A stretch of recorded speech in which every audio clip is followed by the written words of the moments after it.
Assalamualaikum warahmatullahi wabarakatuh. Selamat bertemu kembali di DNA Business Channel. Kali ini kita akan berbincang-bincang dengan Profesor Dr. Haji Cecep Sumarna MAG. Selamat pagi, Prof. Selamat pagi. Oke, terima kasih, Prof. Bagaimana kabarnya, Prof? Alhamdulillah. Oke ya, semoga sehat-sehat selalu.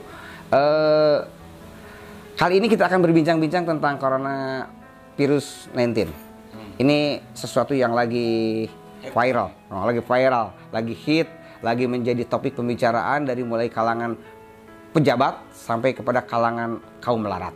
Karena ini hampir menyeluruh ya, Prof ya, di seluruh dunia kita lagi kondisi keprihatinan. Begini, Prof. Menurut Prof, ketika berbicara coronavirus dikaitkan dengan ilmu pengetahuan, dikaitkan dengan ilmu agama. Menurut pendapat Prof, bagaimana itu? Ya, pertama begini Pak Edit ya, bahwa Allah itu memang menguji manusia dalam rangkaian ujian yang beraneka ragam. Jadi Allah itu tidak pernah menguji dalam satu ujian lalu selesai. Jadi ujiannya selalu panjang ya kalau kita bicara virus corona. Indonesia di Arab juga dulu zaman Rasulullah itu pernah juga itu kan diuji oleh Allah dalam bentuk pandemi yang kita sebut sebagai ta'un kan. Jadi ta'un itu lebih ganas daripada corona ya. 80% orang mati ya karena waktu itu mungkin akses juga susah, obat-obatan juga susah dan lain-lain.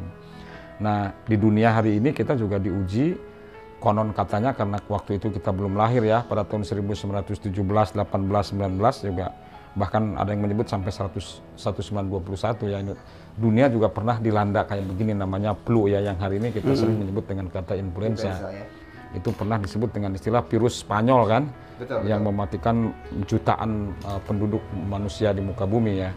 Hari ini kita diuji kembali dengan apa yang kita sebut sebagai virus corona atau sering disebut dengan istilah coronavirus COVID ya, DC ya, atau kita singkat dengan istilah COVID. Nah, sebetulnya kita tidak tahu nih, kalau biasanya kalau namanya pandemi menurut juga sebagian ahli itu kan tidak lebih dari 6 bulan. Nah, ini kan kita sudah melewati 2 tahun ya? 2 tahun kan. Nah, sehingga ada juga yang menyebut ini sebagai pandemi kan. Jadi sesuatu yang memang direncanakan. Tetapi lepas dari soal apakah ini benar-benar pandemi atau pandemi, yang pasti bahwa hari ini kita sedang menghadapi situasi di mana seluruh masyarakat di muka bumi ini wajib secara bersama-sama untuk menyelesaikan kan fenomena ini. Nah, kalau sekarang ada pertanyaan tentang bagaimana misalnya ini kalau dilihat dari sisi pendekatan agama, filsafat, dan ilmu pengetahuan.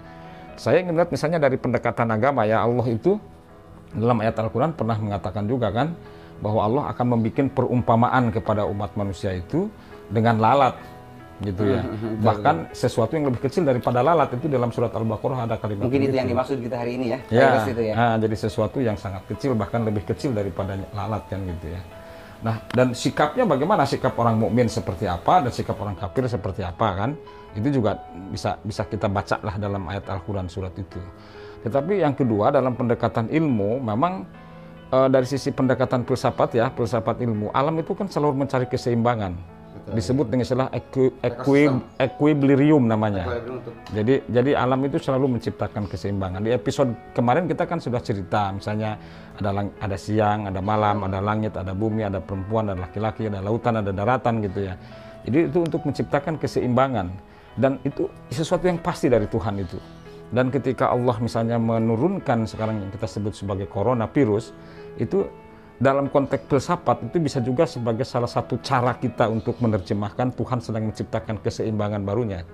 Nah, apa sesuatu yang harus diseimbangkan? Ini sih kadang-kadang begini Pak Edit ya, mohon maaf ya.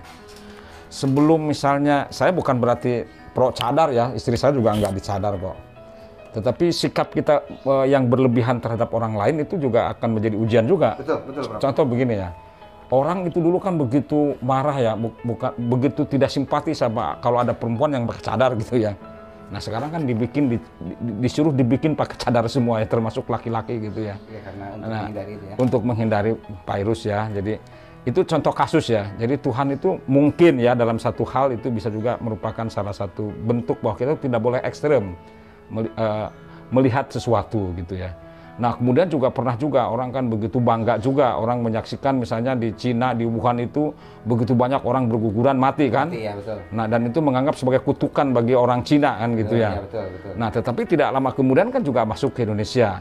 Nah, berarti kan kalau Indonesia juga itu banyak orang mati karena itu, gimana kalau orang menerjemahkan itu juga sebagai sebuah kutukan gitu. Betul, betul, betul. Nah, jadi sikap berlebihan itu yang nggak boleh. Yang tidak boleh. Tapi mungkin begini sedikit, Prof. Tadi gitu. mengulas mengatakan tadi Prof bahwa Tuhan menciptakan itu sebagai bentuk untuk menciptakan keseimbangan atau baru. equilibrium. Equilibrium itu nanti akan melahirkan menormalkan ekosistem atau mata rantai tadi ya. Mata rantai. Apakah mungkin enggak, Prof? Tuhan menurunkan virus itu untuk melangsungkan ekosistem dalam keberlangsungan hidup manusia di dunia. Karena kita ketahui bahwa hari ini penduduk bumi ini sudah overload, Prof. Hampir berapa miliar itu ya manusia penduduk. Artinya ketika memang tidak diciptakan tadi untuk mengurangi jumlah populasi manusia, maka bumi ini akan rusak gitu. Mungkin nggak dari kacamata itu pendekatannya? Kalau depopulasi, saya kira itu tidak sampai ke situ lah ya. Kalau sampai muncul ke rumus depopulasi ya, pengurangan populasi bumi gitu ya. Saya kalau sampai ke situ nggak, tetapi paling tidak begini, misalnya coba kita lihat sekarang langit kembali hijau kan. Oh iya, betul. Itu sesuatu yang sangat luar biasa karena ini apa mobilisasi itu ditahan, kemudian industri-industri juga terpaksa harus berhenti gitu kan ya. Maka kemudian kita juga menyaksikan bagaimana alam kembali hijau kan, langit itu kembali tampak hijau gitu. Kita menjadi semakin jarang hari ini menyaksikan di langit itu penuh awan gitu ya. Nah, jadi arahnya ke sana ya. Arahnya ke sana. Itu satu hal ya. Misalnya kita juga menyaksikan ini kan betapa luar biasanya bersikonya kalau misalnya polusi udara, rumah kaca dibiarkan terus membengkak begini kan, lapisan ozon itu sudah mulai menipis. Dan menurut beberapa catatan sekarang di kutub utara dan kutub selatan juga sudah mulai mencair. Panas ya. Nah, sudah mulai panas gitu kan. Nah, itu bisa dibayangkan kalau itu mencair semua itu kayak apa? Kita tenggelam semua. Nah, mungkin Tuhan sedang menciptakan pola baru untuk melakukan keseimbangan baru itu. Jadi bentuk arah keseimbangannya bukan kepada jumlah populasi, tapi kepada lingkungan. Pada lingkungan. Oke, sebab pada beberapa negara tertentu, sebut misalnya saya pernah ada di Jepang itu selalu mengalami pengurangan penduduk. Jadi di Jepang itu setiap 10 tahun sekali, waktu saya di sana itu pada tahun 2017 atau 2018, itu kekurangan penduduk 500 juta. Ya, kurang juga ya? Kurang itu, dan beberapa negara lain sama itu. Kalau kita misalnya di Jepang, kalau di Rusia bahkan ya, dan beberapa negara itu di Eropa itu pada umumnya itu terjadi depopulasi yang sangat luar biasa secara alami. Jadi kalau Pak Edit dengan tadi tidak ada ya? Tidak ada kalau saya melihatnya. Mungkin Indonesia mulai padat penduduknya, Cina mungkin mulai padat, tetapi kan negara-negara lain justru kekurangan penduduk. Bahkan ada satu daerah tertentu di Amerika tuh kalau ada orang yang mau tinggal di sana itu biaya penuh oleh negara. Itu dibiaya penuh oleh negara. Nah, jadi kalau bicara dari semangat itu, makanya di Jepang itu kan kalau Anda ingin poligami itu dibiayai itu, di Rusia dibiayai juga. Ya jangan jauh-jauh di contoh kasus di Malaysia juga itu juga dibiayai karena di situ pertumbuhan begitu rendah ya, bahkan mengalami minus gitu. Nah, itu kalau dari sisi itu nggak ini saya, tetapi yang disebut dengan equilibrium itu tadi, misalnya bagaimana kita menghentikan polusi udara yang demikian kotor gitu ya, bagaimana kita juga menyaksikan alam yang demikian tidak teratur gitu ya. Kita hari ini kan dipaksa yang satu-satunya yang paling aman hari ini kan dunia pertanian, jadi mungkin kita dituntut untuk back to nature gitu kan. Nah, itu juga bagian-bagian lain yang saya kira itu disebut kita sebagai equilibrium ya. Jadi itu. Oke, satu lagi Prof. Begini, hari ini gitu ya, hari ini dengan kondisi masyarakat yang sudah jenuh, sudah lelah karena pandemi ini tidak segera usai, maka kemudian muncul baik itu masyarakat biasa maupun public figure yang mengatakan bahwa coronavirus itu adalah konspirasi. Coronavirus itu adalah diciptakan. Nah, secara psikologi massa, menurut Prof bagaimana ini, Prof? Memang saya mengakui dari sisi perubahan psikologi orang ini sangat luar biasa pengaruhnya ini namanya COVID ini. Kalau hari ini ada psikolog yang rajin untuk mengetes penduduk Indonesia, penduduk nggak tahu lah kalau di luar negeri ya, kita penduduk Indonesia saja itu saya kira 80-90% penduduk Indonesia hari ini mengalami apa yang kita sebut sebagai masa depresi.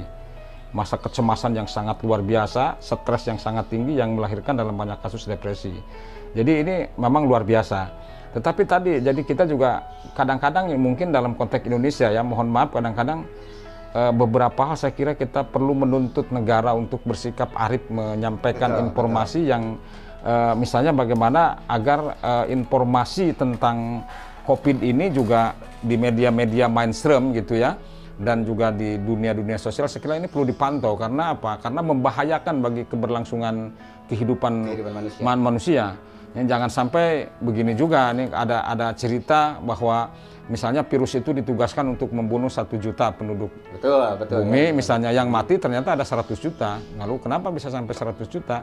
Yang dibunuh oleh virus benar 1 juta, tapi 99 jutanya mati karena ketakutan. Stres ya? Karena stres. Nah, saya kira ini juga yang harus dipikirkan, dan saya termasuk orang yang berada dalam posisi stres ini dengan situasi yang seperti inilah situasinya ya. Nah, jadi kalau bicara pandemi dalam pendekatan apakah dia plan atau apapun gitu ya, kalau menurut saya kita pahami aja ini sebagai siklus alam, agar kita tidak ada yang bisa kita salahkan pada siapapun.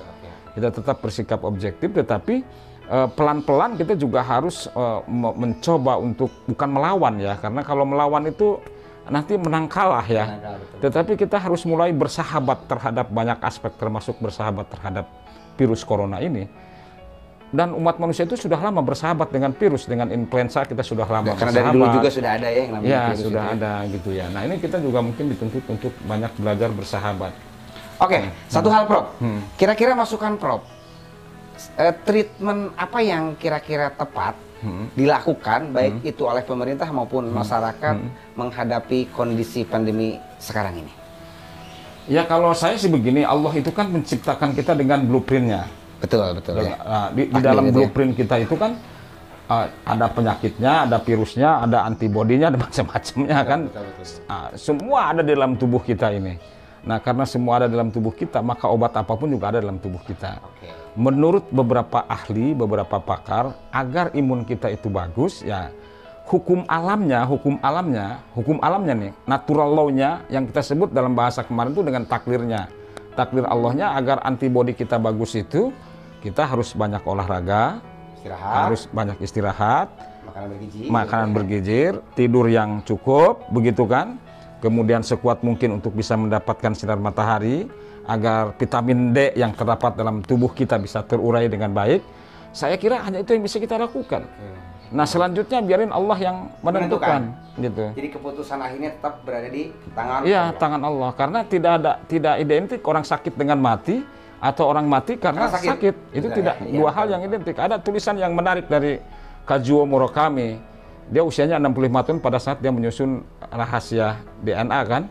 Jadi dia menarik sekali, dia dalam satu halaman dia menuliskan begini, bahwa kenapa saya harus hidup sehat, bukan saya memendung kematian. Karena kematian itu tidak bisa dibendung. Wajib ya. Mati itu wajib. Ya sebagai siklus hidup ya mati gitu ya. Itu tetapi saya ingin menjemput kematian dengan bahagia, kata dia. Itu menarik sekali. Jadi hidup sehat itu bukan bagaimana kita terhindar dari mati, tetapi hidup sehat itu adalah agar kita bisa menjalani kehidupan yang dianugerahkan Allah di muka bumi ini bisa kita nikmati dengan sempurna. Oke, baik. Terima kasih nih Prof pembicaraan kita kali ini tentang COVID. Artinya begini, konklusinya bahwa COVID ada. Tapi prokes harus kita jalankan. Parno yang tidak boleh. Paranoid berlebihan nggak boleh. Yang tidak boleh. Mungkin mungkin itu ya Prof ya. Oke, terima kasih pemirsa. Selamat berjumpa kembali pada episode selanjutnya. Salam Dena Business Channel. Assalamualaikum warahmatullahi wabarakatuh. Waalaikumsalam warahmatullahi wabarakatuh.